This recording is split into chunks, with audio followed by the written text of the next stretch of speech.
చిన్న వయసు వాళ్ళ దగ్గర నుంచి పెద్ద వయసు వాళ్ళ వారికి లింగ భేదం లేకుండా, వర్ణ భేదం లేకుండా, ప్రాంత భేదం లేకుండా మనం పర్యావరణాన్ని కాపాడుకునేటటువంటి ప్రయత్నం చేయాలి.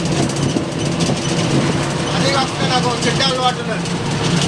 ఎవరైనా పర్యావరణానికి మంచి చేసే అలవాటు ఉంటే వాళ్ళకి అభినందించి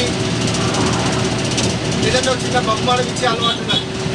మరి ఇప్పుడు ఈ బస్సులో ఎవరైనా స్టీల్ వాటర్ బాటిల్ వాడే వాళ్ళు ఉన్నారా? ఎవరైనా ఆ వాటర్ బాటిల్ వాడే వాళ్ళు ఉంటే ఇక్కడ తీసుకొని వస్తే వాళ్ళకి ఒక బహుమానం ఇవ్వడం జరుగుతూ ఉంటుంది, అప్రిషియేట్ చేయడం జరుగుతూ ఉంటుంది. ఎవరి దగ్గర ఉన్నది స్టీల్ బాటిల్? ఉందా? స్టీల్ బాటిల్ ఉందా? తీసుకురా, తీసుకురా, తీసుకురా.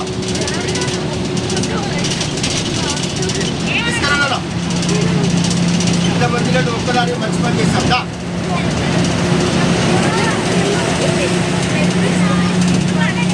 ఇక్కడ ఒక చిన్నారి ఎందుకంటే ప్లాస్టిక్ ఎంతగా మన శరీరంలోకి వెళ్ళిపోయిందంటే ఆ మధ్య రక్తంలో ప్లాస్టిక్ కణాలు ఉన్నాయన్న. దాని తర్వాత మన గుండె వాటిలో కూడా మైక్రో ప్లాస్టిక్ ఉన్నాయన్నారు. బట్ రీసెంట్లీ బీజ కణాలలో కూడా ప్లాస్టిక్ చేరిందని సైంటిస్టులు చెప్తూ ఉన్నారు. సో అంత ఇబ్బందికరమైనటువంటి పరిస్థితుల్లో మనందరం ఉన్నాం.